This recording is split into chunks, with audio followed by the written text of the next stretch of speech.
शरीर पर रेशमी कोट पहने थे। आहा कति कहते वो सर पर टोपर, हाथ में रेशम का रुमाल, यौन मत था।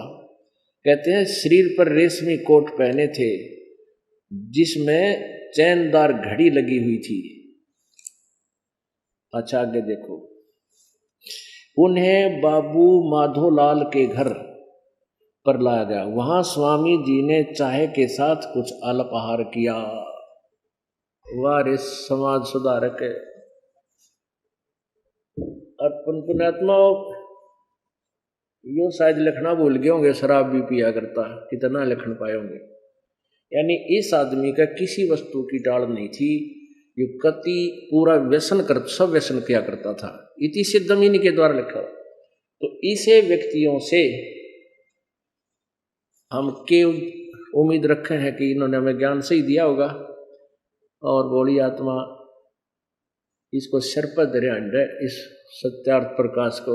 बोला सत्यार्थ प्रकाश कैसा ज्ञान नहीं और दानंद जैसा विद्वान नहीं, ये इनके अनुयायी गुण गाया करते इसके।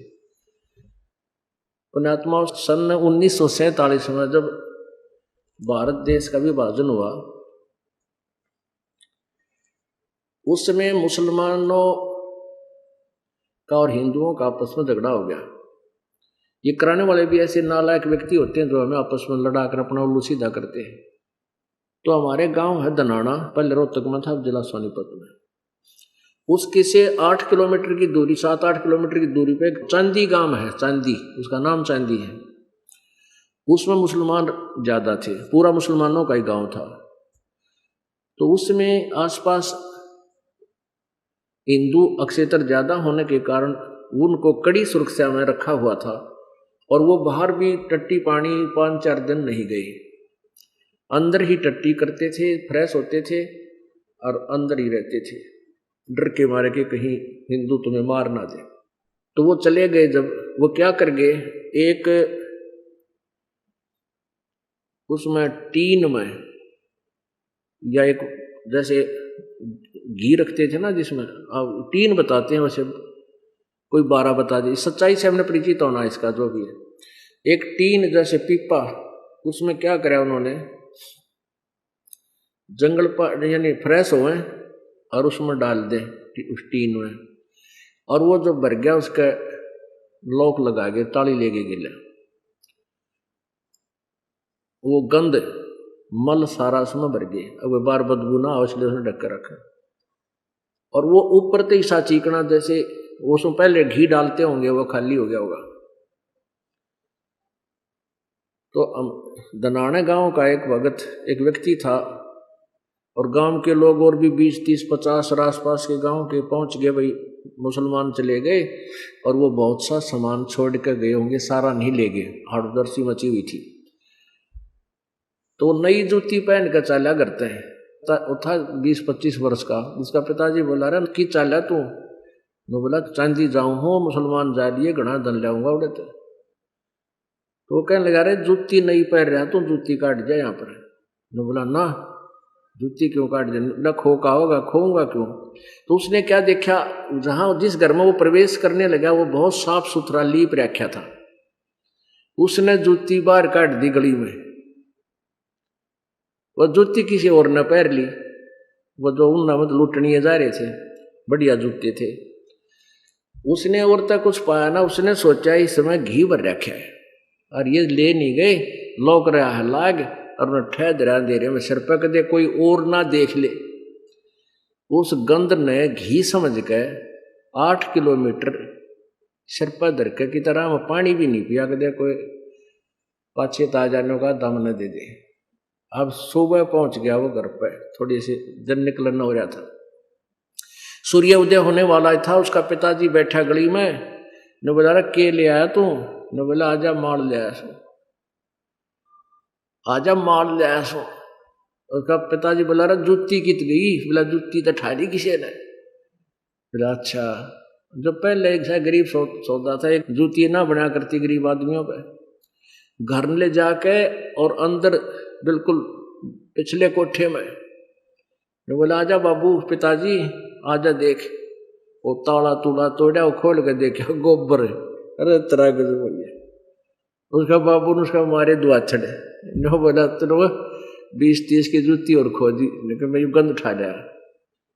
अब उनने वो वहां से उठाना मुश्किल हो गया कि पटका इसने ठा, क्योंकि बाहर ना गए कोई गिर देना उसने, बाहर कुर्डिया बैठा के ले गए कि और 1 किलोमीटर और पटका उसने कहा।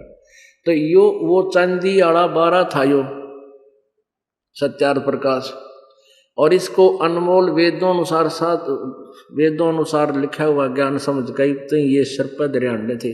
अभी न कि तो ये फूकना मुश्किल हो जाएगा, वो दिन दूर नहीं है, क्योंकि आज कोई बालक नहीं, बुद्धिमान मनुष्य समाज है, शिक्षित है, और अभी तक इनको यही नहीं पता रहा कि भगवान इसे सुख भी दिया करे, और परमात्मा से दूर होकर ये स्वयं ही धनी और सुखी बनना चाहते हैं, जिसे 2 नंबर का काम करने लगे, बुरा हाल हो गया, हाहाकार मच गया, माया माया दिखाई देती है। इस तत्व ज्ञान के आधार से आपको ये पता चलेगा कि परमात्मा ही हमें सब सुख दे सकता है, हमारे भाग्य में परिवर्तन कर सकता है, हमारे पाप का नाश करके हमें दुखी को सुखी कर सकता है। वो कबीर अंगारी असी बंभारी असी, वो कबीर परमात्मा है जो पाप नाश करने वाला है। बोलो सतगुरुदेव की जय। परम पिता परमात्मा सर्व सृष्टि रचनहार कुल मालिक कबीर देव जी, ये वही परमेश्वर हैं जो बनारस में, भारतवर्ष की पवित्र धरती काशी में, काशी शहर में एक लहर तारा नामक तालाब पर,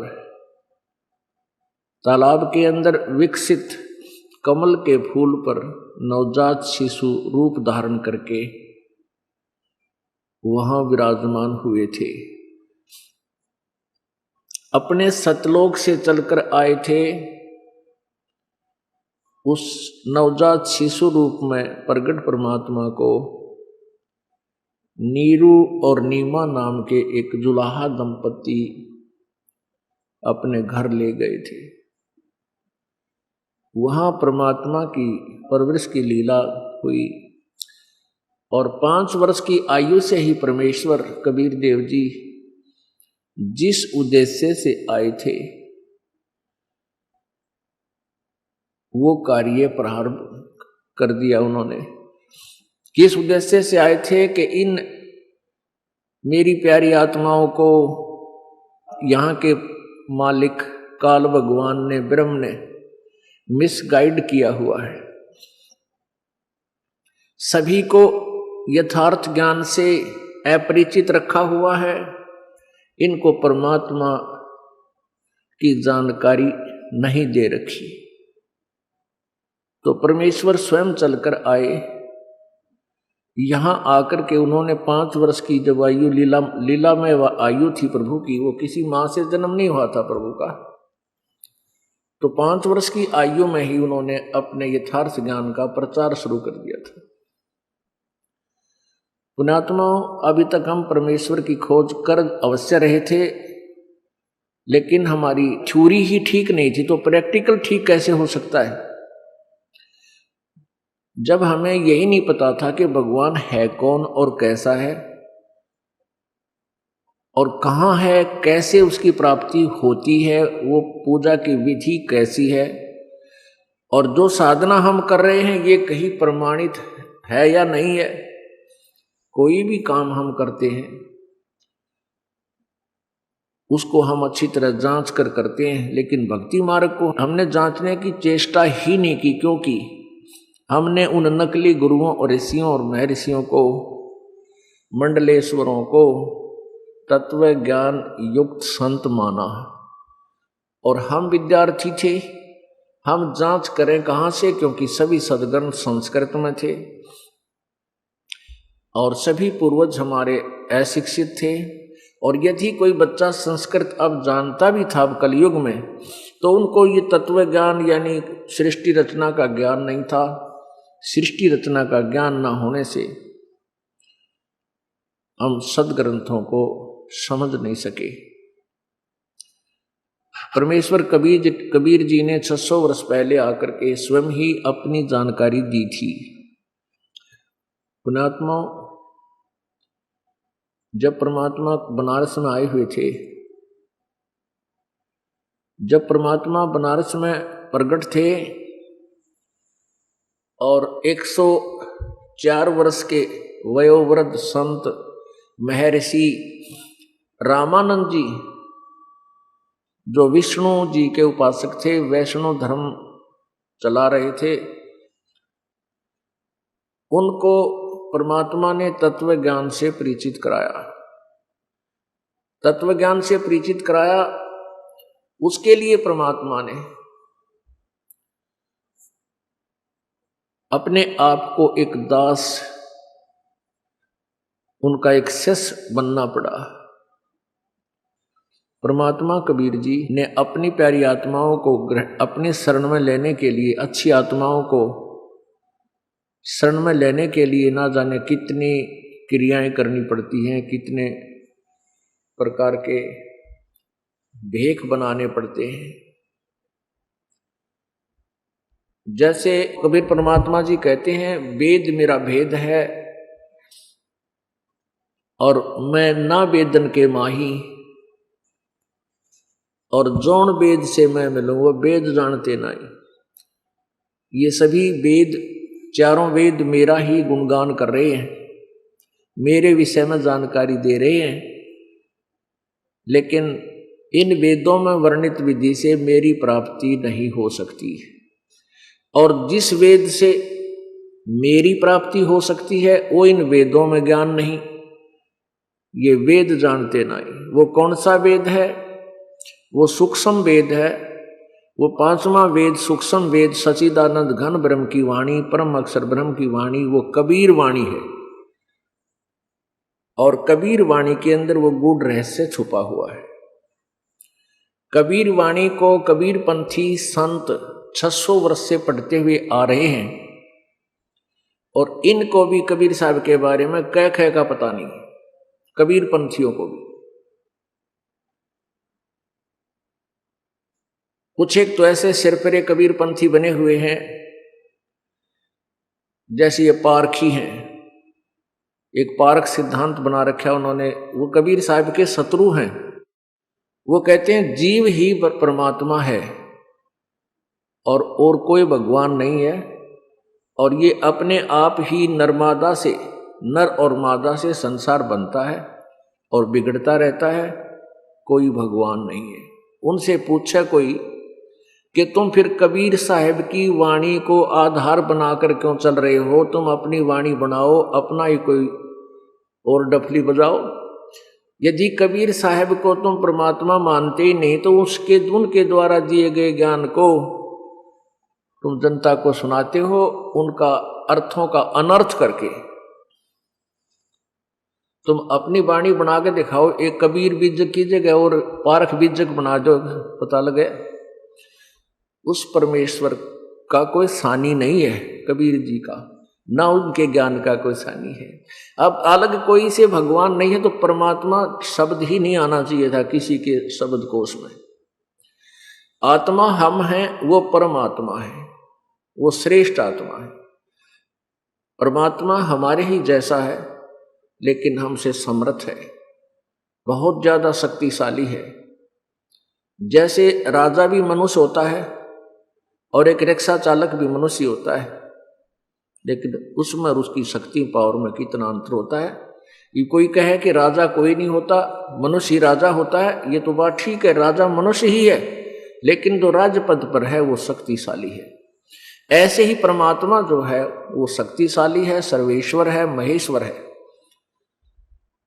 वो परमात्मा है। ऐसे ही अन्य कबीर पंथी कुछ एक कबीर साहब की वाणी में पढ़कर सृष्टि रचना का कुछ ज्ञान थोड़ा बहुत अग्रम अग्रम करके सुना भी देते हैं, लेकिन वो परमात्मा को निराकार बताते हैं कि सतलोक में प्रकाश ही प्रकाश है, जैसे राधा स्वामी और धन धन सतगुरु वाले बताते हैं। तो इससे सिद्ध है कि वो कंप्लीट नॉलेज नहीं है, फिर उनके मंत्र ठीक नहीं। अब जैसे हमने आम के गुणों का ज्ञान है, और वो बीज आम का ना बीज के बबूल का बीज रखा है, तो उस ज्ञान ने के चाटे। जैसे कुछ कबीर पंथी एक भक्त कह रहा था कि इससे जम्मू से आता है एक मधु परमहंस जी प्रवचन करते हैं।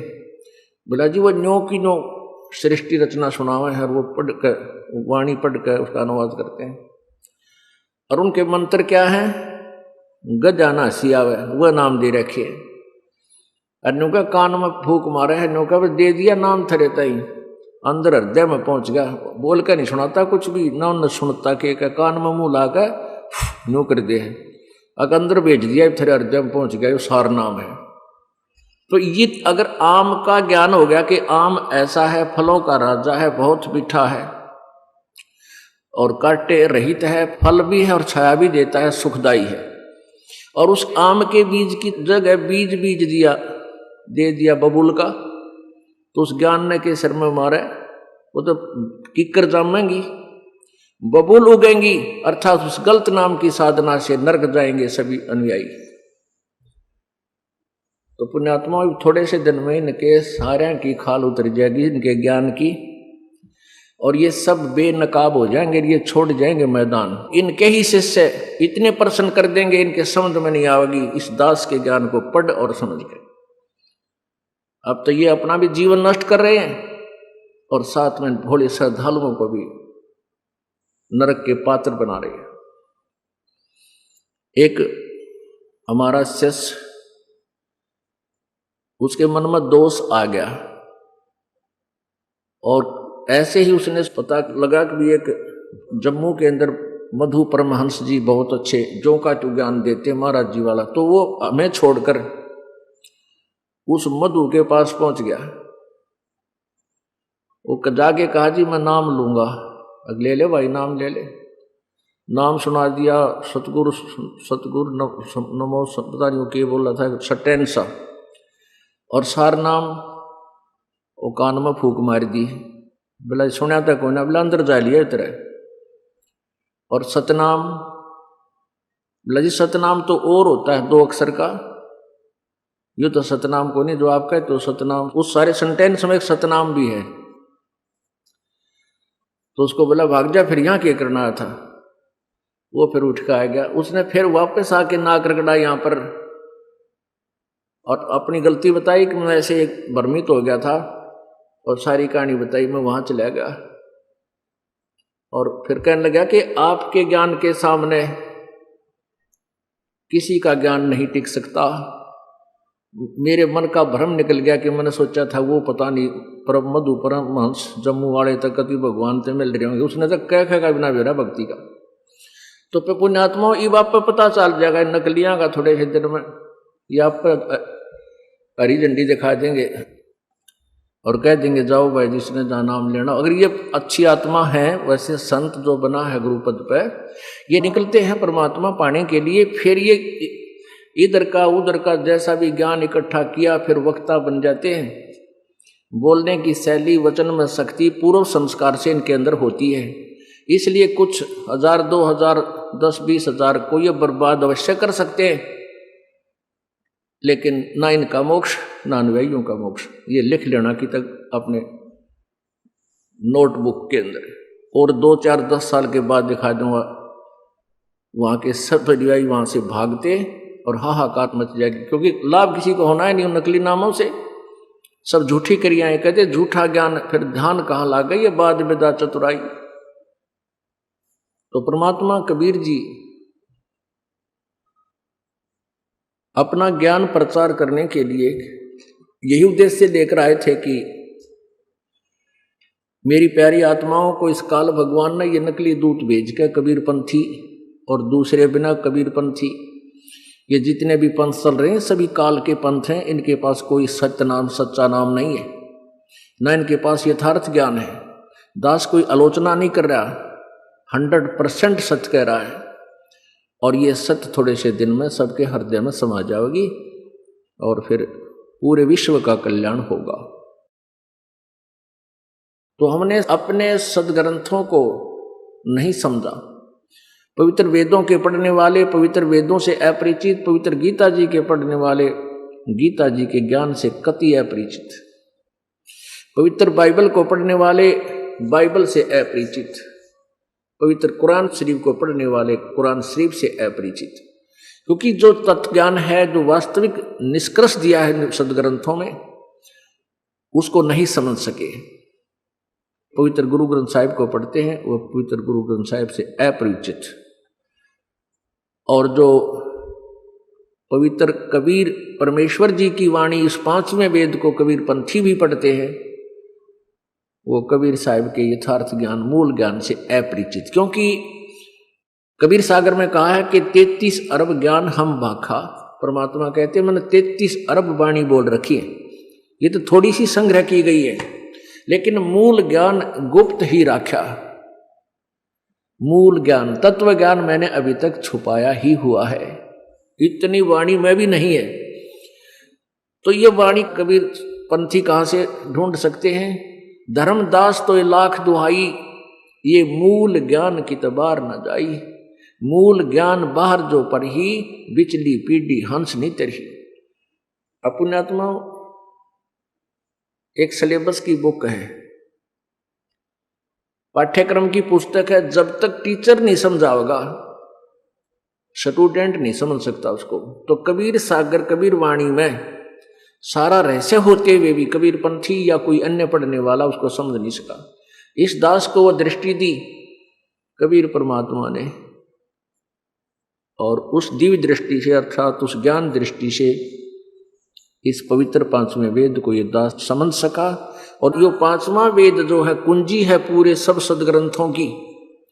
उसी के बाद पवित्र वेद और पवित्र गीता जी, पवित्र पुराण, पवित्र कुरान, पवित्र बाइबल, पवित्र गुरु ग्रंथ साहिब दास ने आपके समक्ष यथार्थ रूप में पेश किया, जिसकी एक पुस्तक बना दी है आध्यात्मिक ज्ञान गंगा, परमेश्वर का सार संदेश। एक भक्ति सौदागर को संदेश, उसी का विकल्प है ज्ञान गंगा। तो ये सब पुस्तकें उस अमृत वाणी से परिपूर्ण है, सारांश है इन सभी सत्ग्रंथों का, जो अब आने वाले मानव समाज के लिए बहुत ही हितकर होगा।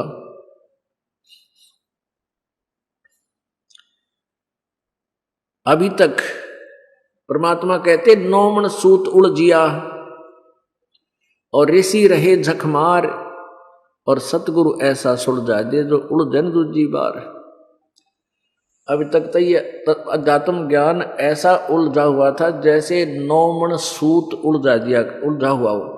उलझा हुआ सूत तो 1 किलो रुआले आदमी ने शाम तक सुलझ कर नहीं दिया करे, और 9 मन, 1 मन में 40 किलो, इतना उलझा रखा था काल ने और काल के दूता ने, नकली संतों ऋषियों महर्षियों ने सारी उल्टी वेदों के विरुद्ध ज्ञान समाज में थोप रखा था। अब इस दास के ऊपर कृपा की कबीर परमेश्वर जी ने, मेरे गुरुदेव जी ने, उनकी शक्ति से, उनकी रजा से अब ये 9 मन सूत ईसा सुलझा दिया। अब ये इस कलयुग में नहीं उलझेगा, जिसने भक्ति चाहिएगी। जो भक्ति नहीं चाहते वो तो भाई अलग बात है, वो तो इस कोर्स के स्टूडेंट है को नहीं। परमात्मा कबीर जी बनारस में आए हुए थे, तो अपने ज्ञान का प्रचार करते थे, और परमात्मा हिंदू और मुसलमान दोनों के गुरुओं को कहा करते थे तुम दोनों ही पथभ्रष्ट हो, तुम यथार्थ भक्ति से परिचित नहीं हो। और परमात्मा जी का उद्देश्य था कि ये मैं इनके विषय में सच्चाई कहूँगा, और ये उफनेंगे तो मेरे साथ वाद विवाद करेंगे ज्ञान पर, और ज्ञान विवाद करेंगे तो फिर इनके छक्के छुड़ा दूंगा, और श्रोता लोग फिर समझ जाएंगे सच्चाई क्या है। उनका उद्देश्य ये था। परमात्मा कबीर परमेश्वर जी दोनों धर्मों को समझाते हुए बताया करते थे। हिंदुओं को कहते थे कि तुम हिंदू हदीरे पूजे ही ये मुस्लिम पूजे घोरे। कह कबीर दोनों दीन की अक्ल को ले गए हैं चोर। हिंदू तो पूजे हैं ये मंडी मसाणी बना के, मरे हुए मरने के बाद कोई पत्थर की बना ली, कोई ऋषि मर गया, उस संत मर गया गुरु, उसकी मंडी बना ली, उसको पूजते हैं। और मुसलमान पूजते हैं इन पीरों की कब्रों को, घोर, उनको घोर बोले हैं। कहते हिंदू हदीरे पूजे ही और मुस्लिम पूजे घोर। और कह कबीर दोनों धर्म की अकल ने ले गए चोर। यानी इनको इतना भी ज्ञान नहीं, वेद पढ़े पर भेद न जान, ये बाचे पुराण 18। और जड़ को अंधे पत्ते खुआवे, भूल रे सृजनहारा। जैसे आपने पवित्र देवी भागवत यानी देवी पुराण, शक्ति पुराण, प्रश्न नंबर 414, गीता प्रेस गोरखपुर से प्रकाशित, केवल हिंदी में, उसमें पढ़ा कि सतयुग में ब्राह्मण यानी ऋषि वेद के पूर्ण विद्वान होते थे और वो दुर्गा की पूजा करते थे और दुर्गा के मंदिर, उसकी मूर्ति गांव गांव में स्थापित करते थे। अब परमात्मा कहते हैं वेद पढ़े, वेद में कहीं भी दुर्गा की पूजा नहीं, ना कि तो मूर्ति बनाने का प्रावधान तो संकेत, ना मंदिर बनवाने का कि तो संकेत।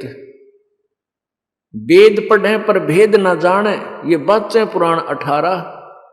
और फिर पत्थर की मूर्ति बनाकर भगवान की और उसके भोग लगा रहा, उस पत्थर ने को भोग लगाए हैं, उनको खिला रहे हैं भोजन, थरा गजब। और भूल रे सृजनहारा।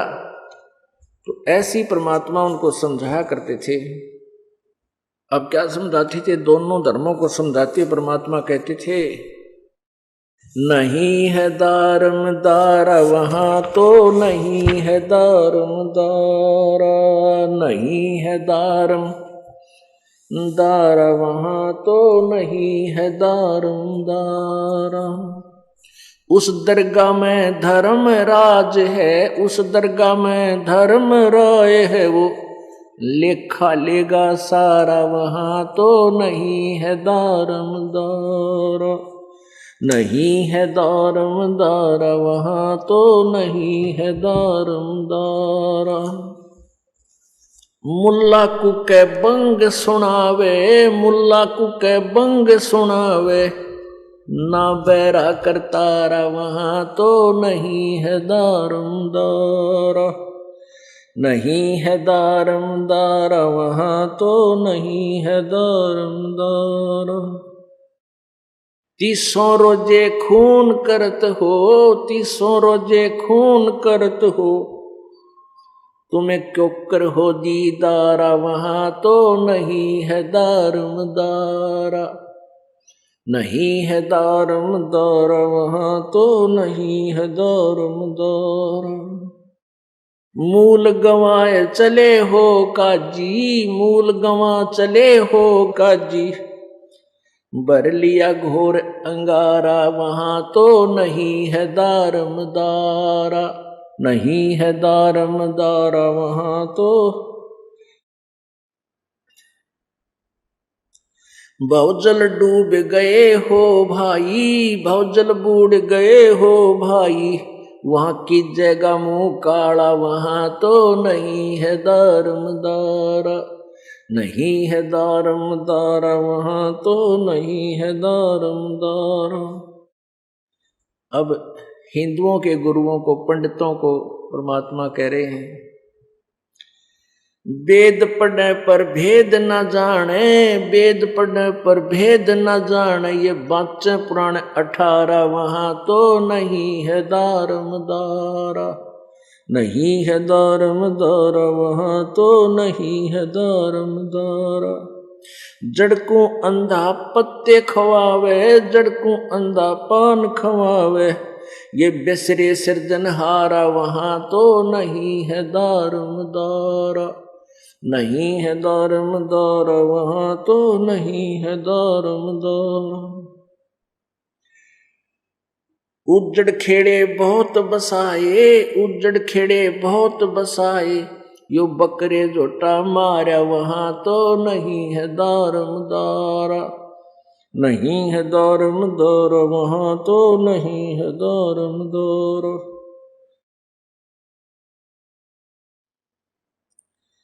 जाको तो तुम मुक्ति कहते हो, जाको तो तुम मुक्त कहते हो, सो है कच्चे बारा वहां तो नहीं है दारमदारा, नहीं है दारमदारा वहां तो नहीं है दारमदारा।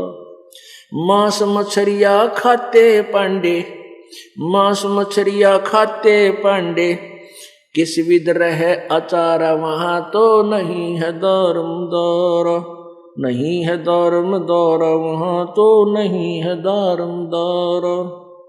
सौ जजमान नरक को चाले, सौ जजमान नरक को चाले, और डूबे से परिवारा वहां तो नहीं है दारमदारा, नहीं है दारमदारा वहां तो नहीं है दारमदारा। छाती तोड़ हन जम किंकर, छाती तोड़ हन जम किंकर, वहां लग गए जम का लारा वहां तो नहीं है दारमदारा, नहीं है दारमदारा वहां तो नहीं है दारमदारा। दास गरीब कहे बेकाजी, दास गरीब कहे बेकाजी, ना कहीं वार न पारा वहां तो नहीं है दारमदारा, नहीं है दारमदारा वहां तो नहीं है दारमदारा। परमात्मा कबीर परमेश्वर जी ने अपनी प्यारी आत्मा गरीबदास जी को स्वयं आकर के सतलोक से ज्ञान दिया, गरीबदास जी को अपने सतलोक से परिचित करवाया। इस प्यारी आत्मा को अपने साथ लेकर के सचखंड गए, जैसे नानक साहिब जी को लेकर गए, दादू साहिब जी को लेकर गए, रामानंद जी महर्षि रामानंद जी को लेकर गए। ऐसे उन वरिष्ठ आत्माओं को, श्रेष्ठ आत्माओं को, अच्छी आत्माओं को परमात्मा आकर मिलते हैं और अपने यथार्थ ज्ञान से परिचित कराते हैं। और फिर वो परमात्मा स्वयं भी आते हैं, अपना तत्व ज्ञान प्रचार करते हैं। उसके अतिरिक्त उन समय अच्छी आत्माओं या आगे पीछे अच्छी आत्माओं को आकर मिलते हैं और तत्व ज्ञान से उनको परिचित कराते हैं। अपने आत्माओं अभी तक हमें ये भ्रमित किया हुआ था इन अज्ञानी अनाड़ी नकली ऋषियों ने कि परमात्मा निराकार है। परमात्मा निराकार है, उसका केवल प्रकाश देखा जा सकता है।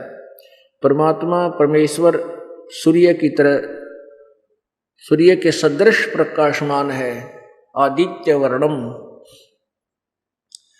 अब इन ज्ञानहीन अंधों को, ज्ञान नेत्रहीन अंधों को कोई पूछे, जैसे कोई सूर्य को कहता है कि सूर्य प्रकाशमान है, स्वयं प्रकाशमान है, और फिर कहे कि सूर्य निराकार है, उसका केवल प्रकाश देखा जा सकता। ये सुनी सुनाई दंत कथा अंधों से अंधों को ही सुनी हुई है। अंधों की स्टेटमेंट से अन्य अंधे उसके जो है ना प्रचारक बने हुए हैं। वेद ज्ञानहीन परमात्मा से अपरिचित प्राणियों की ये सिद्धांत, ये छुरी है। और हमारे सदग्रंथ कहते हैं वो परमात्मा साकार है, सशरीर है, उसका नाम कबीर है। पुण्यात्माओं, सबसे पहले ये दास चाहता है कि आप जी को परमात्मा के विषय में ये जानकारी दूं कि आपका हृदय रंग जावे इस बात में कि परमात्मा कबीर जी है, सशरीर है और वो ऊपर सतलोक में रहता है। क्योंकि परमेश्वर ने स्वयं आकर बताया कि सतलोक से हम चल आए और काटन यम की फांसी। 16 शंख पर हमरा तकिया गगन मंडल के जिंदा, हुक्म है साबी हम चल आए काटन काल का फंदा। ये काल ने आपके ऊपर कर्मों का बंधन बांध कर यहाँ कर्म के आधार पर जन्म मृत्यु में फंसा रखा है। कहते हैं इस काल के इस फंद को, इस बंधन को हमारे एक यथार्थ भक्ति देकर इसको काटने के लिए हम यहां पर आए हैं। 16 शंख कोश पर हमारा तकिया कलाम है, हमारा तकिया है, हमारा निध स्थान है, वहां रेस्ट हाउस है हमारा, और वहां से चलकर हम तुम्हारे लिए यहां आते हैं और अपने प्यारी आत्माओं को अपने से परिचित कराते हैं। लेकिन जब तक समाज शिक्षित नहीं था तब तक इन काल के दूतों का दाव लगा रहा कि कबीर जी झूठ बोलते हैं, ये अशिक्षित है, ये संस्कृत भाषा पढ़ा नहीं है, सभी वेद और पुराण सभी संस्कृत भाषा में लिखे हैं, गीता जी भी संस्कृत भाषा में लिखी लिपिबद्ध है। तो इस बात का असर जन साधारण पर पक्का हो गया कि कबीर जी जो ब्रह्मा विष्णु महेश जी के विषय में या यथार्थ ज्ञान भी अपना बताना चाहते हैं कि परमात्मा इनसे ऊपर है, ये झूठ है। उन झूठों की उस झूठी कथा को तो हमने सत्य मान रखा था, और परमात्मा 600 वर्ष पहले आकर हमें बताया करते थे कि ब्रह्मा विष्णु महेश नासवान है, अविनाशी नहीं है, 600 साल पहले। और इनके माता पिता हैं, दुर्गा इनकी माता है, और काल ज्योति निरंजन जो यहाँ 21 ब्रह्मांड का मालिक है, ये इनका पिता है। तो उस समय इन नकली काल के दूतों ऋषियों का दाव लगा रहा। ये कहते थे कि ये कबीर झूठ बोलता है,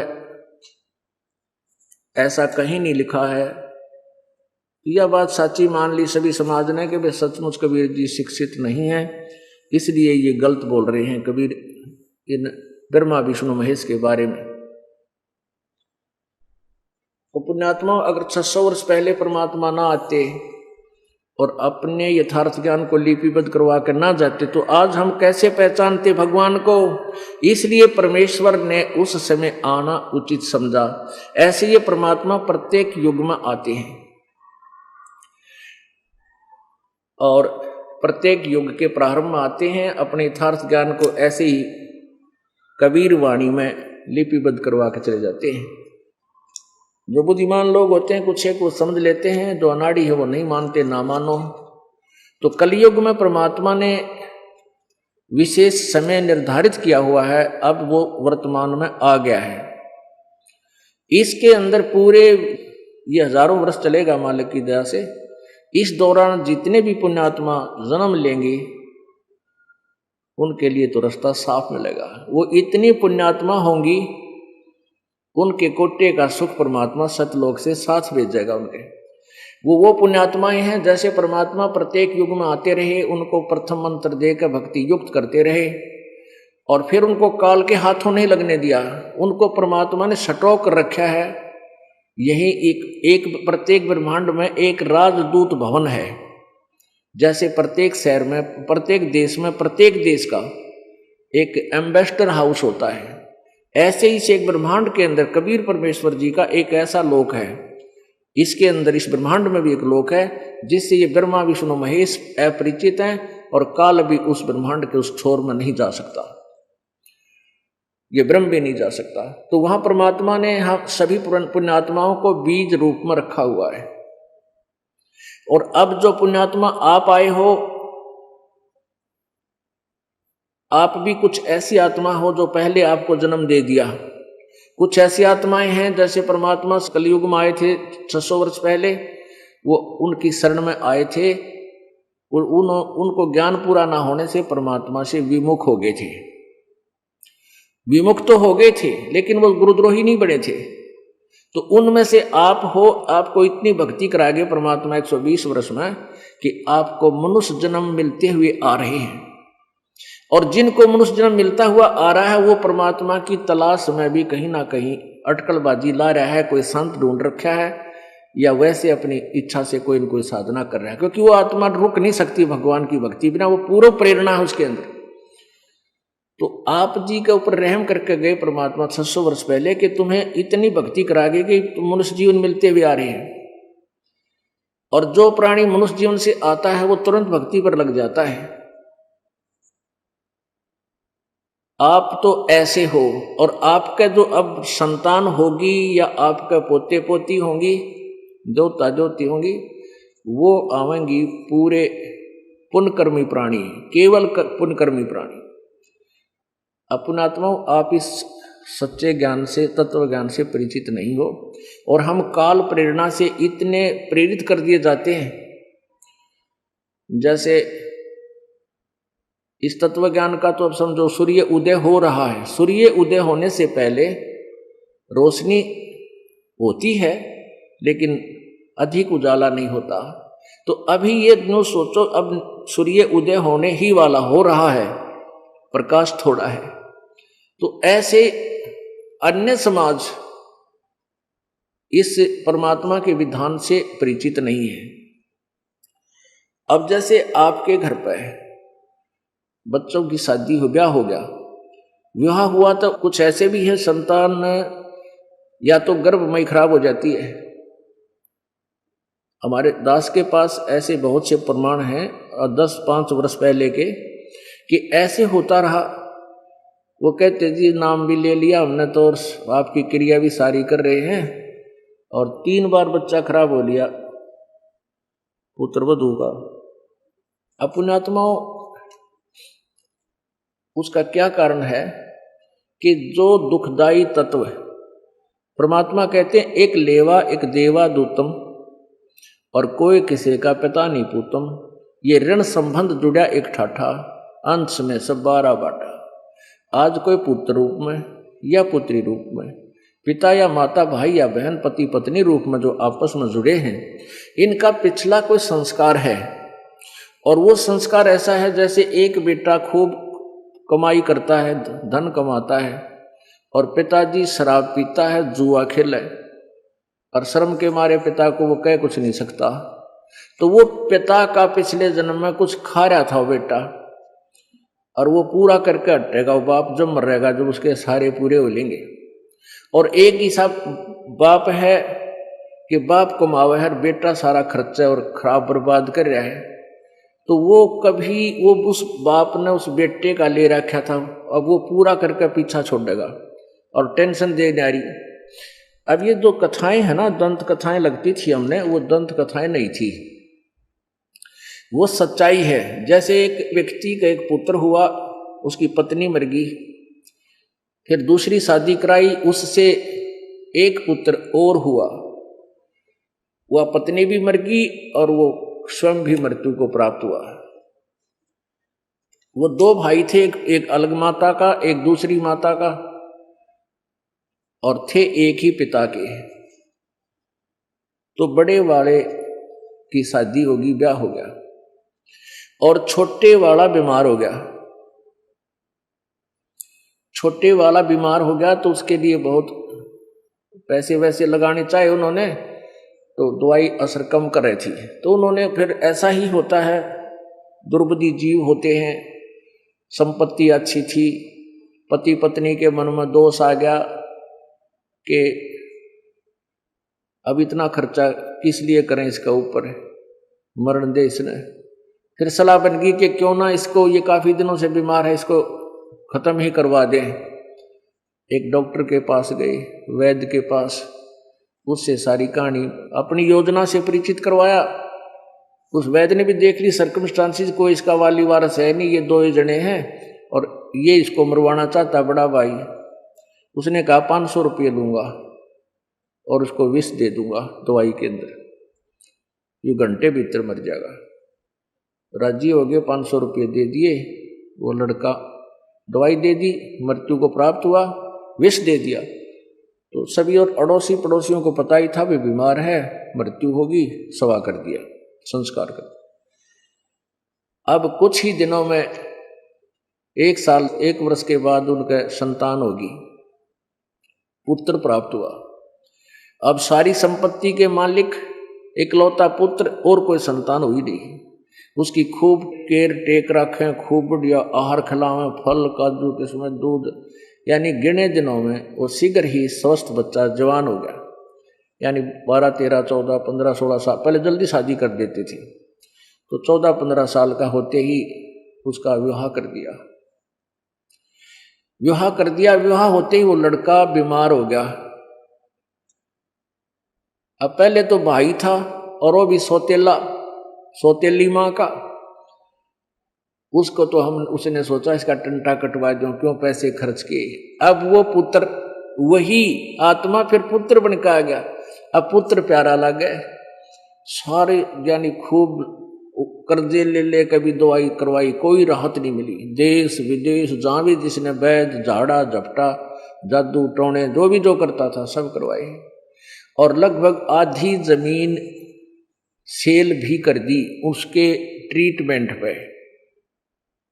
एक दिन जब देखा कि वो दोनों बैठे बैठे रो रहे थे उस बच्चे के पास, उसके माता पिता, उस समय वो लड़का कहने लगा अपने भाई का नाम लेकर कि भाई साहब अब मेरी लकड़ी और कफन तैयार कर ले।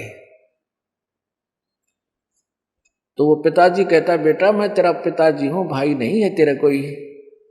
वो लड़का कहता मुझे सब पता है, तू मेरा भाई है और मैं तेरा भाई हूं। जो तूने जहर देकर मारा था, जो विष देकर तूने मारा था, मैं वही हूं। और मेरा और तेरा हिसाब हो लिया। जो तेने मेरी जमीन हड़प की थी वो सारी तेरे से जा चुकी है। अब तेरा और मेरा इतना हिसाब रह रहा है, एक कफन और लकड़ियां का। अब कर ले तैयारी, अब मैं मरूंगा। अब उसका समझ में आ गई वो बड़े भाई का, अब भाई हमने कराया तो जुल्म था तेरे साथ, और जैसा हमने किया आज हमारे साथ ठीक हो गया। इसका आगे कोई संतान होती नहीं। 14 साल हो गए और हमारा तो कुल नाश हो गया और तू मरेगा। ठीक है, हमने जैसा किया वो भोग लिया। पर एक बात बता मेरे भाई, जो लड़की तेरे शादी होकर आई है इसका क्या दोष है? अब सती प्रथा थी उसमें कि पति मर जाता था, लड़की को साथ सवा कर देते, जलाया करते जिंदा। अब यह जिंदा फूकी जाएगी, इसका क्या दोष है? तब उसने बताया कि वो डॉक्टर कहाँ है, वो वैद्य कहाँ है जिसने मुझे जहर दिया था, कि वो तेरी मृत्यु के 2 वर्ष बाद हार्ट अटैक होकर मर गया था, कि यह वही है, ये वो वैद्य है। अब इसको सजा मिलेगी या जिंदी जलेगी। नो कहकर वो शरीर छोड़ी। तो पुण्यात्माओं, एक लेवा एक देवा दूतम, या कोई किसी का पिता नहीं पूतम। रण संबंध जुड़ा एक ठाठा, एक दूसरे का उधार आपके उलझी हुई है। ये सब अच्छे लग रहे हैं। मृत्यु के बाद कहते हैं सब 12 बाटा, अपने अपने कर्मानुसार। कोई गधा बने, कोई सूर बने, कोई स्वर्ग जा, कोई नरक जागा, वहां कोई मेल फिर नहीं हो पाओगा। अब हमारे युगों युगों के ये संस्कार आपस में उलझे हुए हैं। अभी उलझे हुए संस्कारों को अब आप आगे परमात्मा के उस हॉस्पिटल में, जहां तुम्हारे जन्म और मृत्यु का रोग कटेगा, जन्म मृत्यु के रोग को काटने के लिए जो भी ट्रीटमेंट डॉक्टर ने करना है वो करेगा ही करेगा। फिर मरीज ने ऑब्जेक्शन नहीं होना चाहिए, या तो फिर प्रवेश नहीं ले उस हॉस्पिटल में, एडमिट ना हुए। एडमिट हो जाते फिर समर्पण कर दे, कुछ भी करे डॉक्टर। अगर डॉक्टर होगा तो आपको रोग मुक्त करके छोड़ेगा। ये नकली डॉक्टर हॉस्पिटल बना रहे हैं, वो तो जीव के दुश्मन है, ये नकली संत। लेकिन ये हॉस्पिटल वो है जो आपके जन्म मरण के रोग को काटेगा, और कबीर परमात्मा ही आपका दुख निवारण कर सकता है। इन संस्कारों को सुलझाना है उसने। अब देखो, परमात्मा जो करेगा उसके तो हाथ में कलम है, वो कुछ भी लिख सकता है, कुछ भी काट सकता है।